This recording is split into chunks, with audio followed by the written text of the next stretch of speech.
Hello friends, मैं आज़ाद sir आपका अपना YouTube channel mentor study point में स्वागत है। जैसा कि दोस्तों आप जानते हैं, मैं आप लोगों को आपके अपने YouTube channel mentor study point के माध्यम से आधुनिक भारत का क्लास दे रहा हूं। इस आधुनिक भारत के अंतर्गत हमने लगभग सारे टॉपिक पढ़ाने के बाद आपको अब हम नेशनल मूवमेंट की तैयारी करा रहे हैं और इस नेशनल मूवमेंट के अंतर्गत जो 3 चरण में हम लोग अध्ययन करते हैं, उसमें से पहला और द्वितीय चरण हमने अध्ययन कर लिया है। अब हम लोग गांधी युग की बात कर रहे हैं।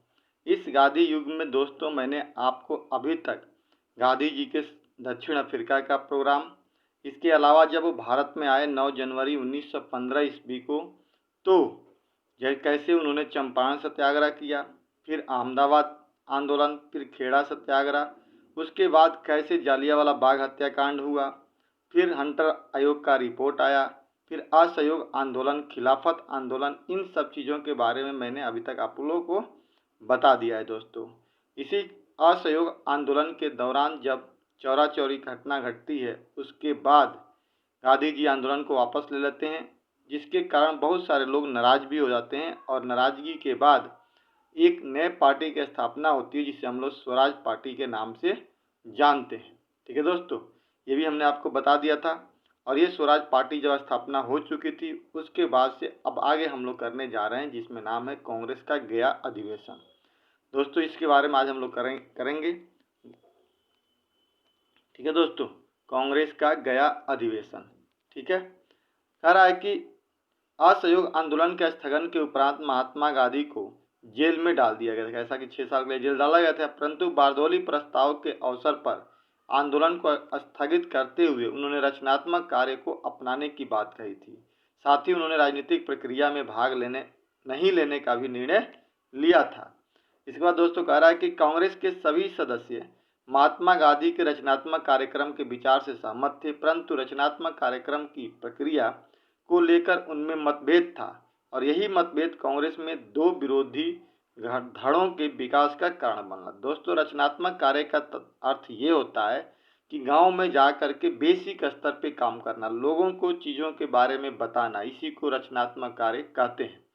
अब कह रहा है दोस्तों कि एक धड़ा बदलती हुई राजनीतिक परिस्थितियों में काउंसिल में प्रवेश यानी चुनावी राजनीति में भाग लेने का हिमायती कर रही थी।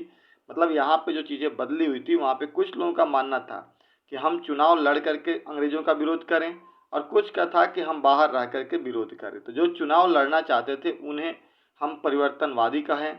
इसमें सदस्य थे CR दास, मोतीलाल नेहरू, विठल भाई पटेल, NC केलकर और लाला लाजपत राय शामिल थे।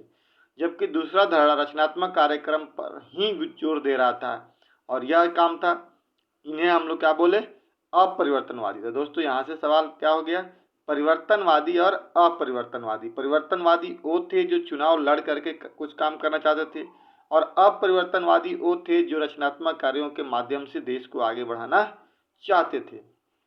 ये निर्वाचन में भाग लेना नहीं चाहते थे, जिसके नेता MA अंसारी, C राजगोपालचारी, कस्तूरी रंगा, अय्यर राजेंद्र प्रसाद और वल्लभ भाई पटेल थे। ठीक है दोस्तों, आगे देखिए, आगे कह रहा है कि कांग्रेस के गया अधिवेशन 1922 में अध्यक्ष किसने की थी, CR दास द्वारा काउंसिल प्रवेश प्रस्ताव प्रस्तुत किया गया, जिसे अपरिवर्तनवादियों द्वारा ठुकरा दिया गया। परंतु दोनों ही धड़ों के लोगों ने संयम से काम लिया और उन्होंने विभाजन को टाल दिया। यानी यहाँ पे ऐसा लगने लगा कि अब कांग्रेस का फिर से एक बार विभाजन होगा, लेकिन हुआ नहीं, रुक गया।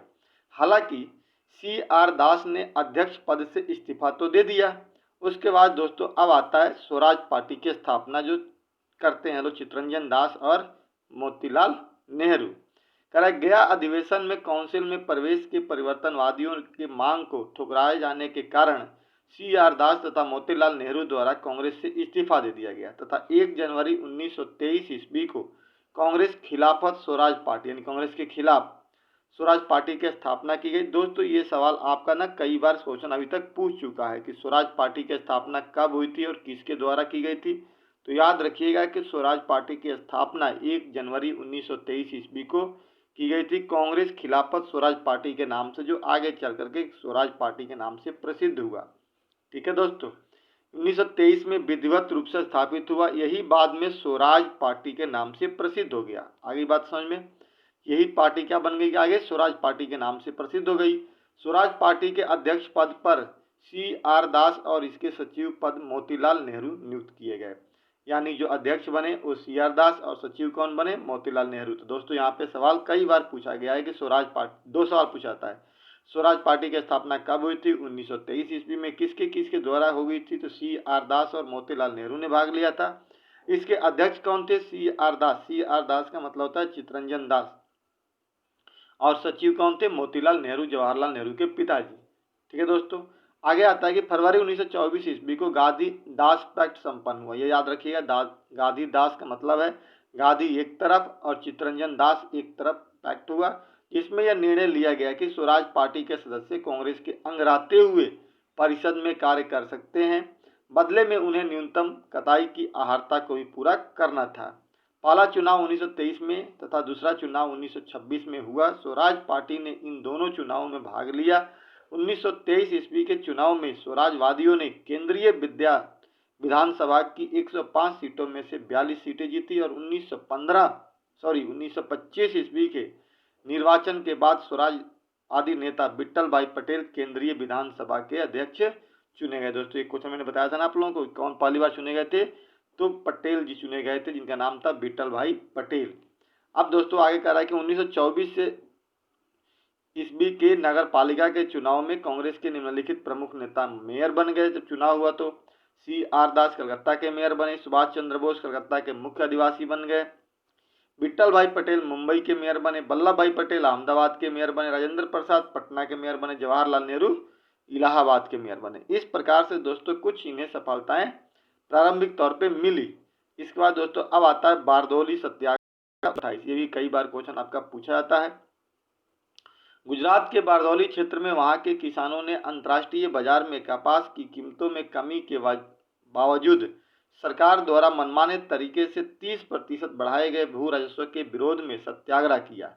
किसानों का नेतृत्व वल्लभ भाई पटेल ने किया था। इसी आंदोलन के समय में बारदौली क्षेत्र के महिलाओं ने वल्लभ भाई पटेल को सरदार की उपाधि दी थी। दोस्तों आप याद रखना कि यही ये क्वेश्चन पूछा था कि वल्लभ भाई पटेल को सरदार की उपाधि किसने दी थी, तो वल्लभ भाई पटेल को सरदार की उपाधि बारदौली क्षेत्र की महिलाओं ने दिया था। किसने दिया था दोस्तों, तो याद रखना महिलाओं ने दिया था। बाद में सरकार ने विवश होकर ब्रूमफील्ड और मैक्सवेल समिति का गठन कर भू राजस्व में वृद्धि की जांच करवाई। इस समिति ने भू राजस्व वृद्धि घटा दिया। बारदौली क्षेत्र के आदिवासियों को काली पराज कहा जाता था, जिसे महात्मा गांधी ने रानी पराज कहकर संपादित किया था। ठीक है दोस्तों, एक छोटा सा इसी में आंदोलन आता है जिसको वाइकोम सत्याग्रह कहते हैं। 1924 से 25 तक चला था। काकीनाडा सम्मेलन के उपरांत कांग्रेस के केरल प्रदेश कमेटी में छुआछूत उन्मूलन के लिए संघर्ष का निर्णय लिया और इसी क्रम में वाइकोम के आंदोलन की शुरुआत हुई थी। इस आंदोलन में TK माधवन, KC केलप्पन और KP केशव मेनन की महत्वपूर्ण भूमिका थी। अब दोस्तों अगला एक सत्याग्रह हुआ था। छोटे छोटे यहाँ पे सत्याग्रह होते हैं जो आप लोगों को याद रखने हैं।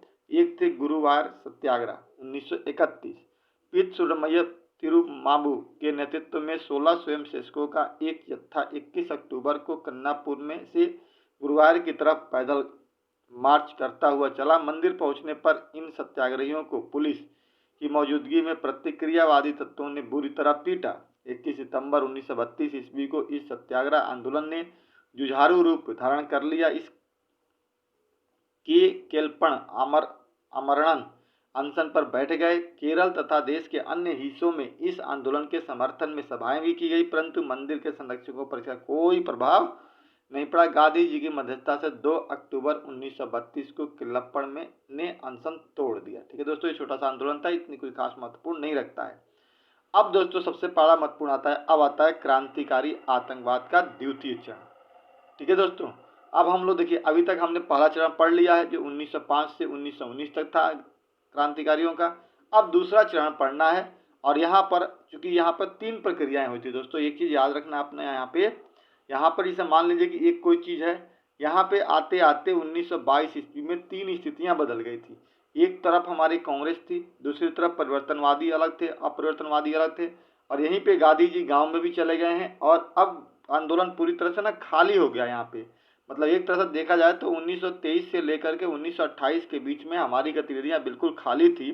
इसी बीच में हमारे यहाँ द्वितीय आतंकवाद चरण का शुरू होता है, जो लेकर चलते हैं। क्योंकि अब इस समय कांग्रेस हाशिए पे चली गई थी थोड़े समय के लिए। गांधी जी गांव में चले गए थे, लोग चुनाव लड़ करके अंदर चले गए थे, आंदोलन को आगे बढ़ाने वाला कोई व्यक्ति यहाँ पर नहीं दिखाई दे रहा था। इसी बीच क्रांतिकारी आतंकवाद का द्वितीय चरण शुरू होता है, जो पहला हम लोगों ने पढ़ लिया था। दूसरा यहाँ पे आता है और ये लोग आगे बढ़ने का प्रयास करते हैं। ठीक है दोस्तों, कह रहा है कि असहयोग आंदोलन की असफलता एवं देश में किसी प्रकार की राजनीतिक गतिविधियों के अभाव के कारण, मैं बताया ना कोई गतिविधियां नहीं थी, अभाव के कारण एवं अहिंसक गांधीवादी रणनीति से असंतुष्ट युवा वर्ग ने रूस, चीन, आयरलैंड, तुर्की, मिस्र आदि देशों के क्रांतिकारी आंदोलन से प्रभावित होकर हिंसात्मक माध्यम से सरकार के विरुद्ध आंदोलन आरंभ किया।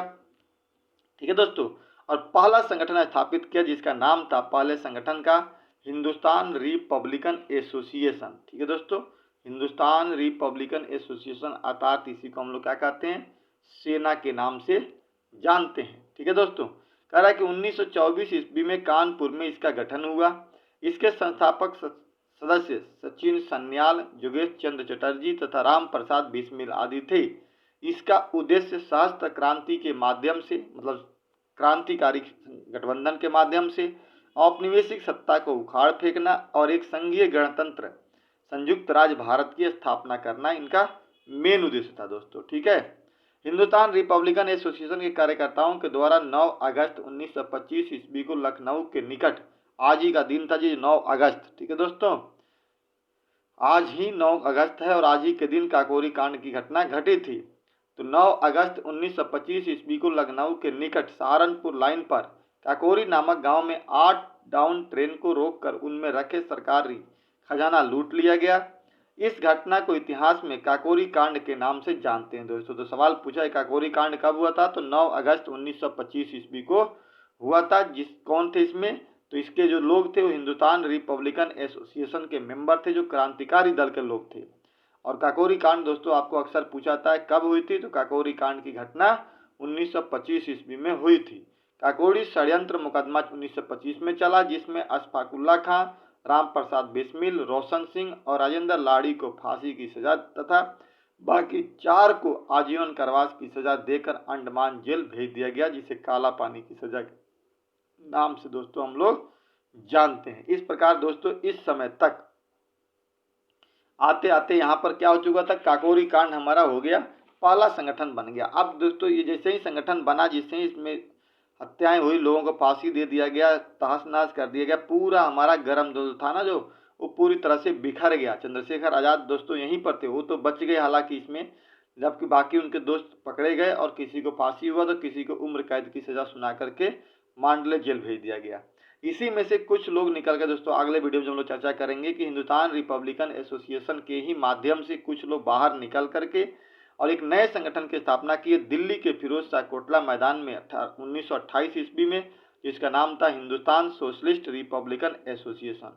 और उसके माध्यम से तब जाकर के अपनी गतिविधियों को इन लोगों ने आगे बढ़ाया। ठीक है दोस्तों, इसी के साथ ही हम अपनी वीडियो को समाप्त करते हैं। जो भी वीडियो से नए व्यक्ति जुड़े हुए हैं, चैनल से जुड़े हुए हैं, प्लीज़ चैनल को सब्सक्राइब कर दीजिए और अपने दोस्तों के बीच में ज़्यादा से ज़्यादा शेयर करने का प्रयास कीजिए। ठीक है दोस्तों, जय हिंद,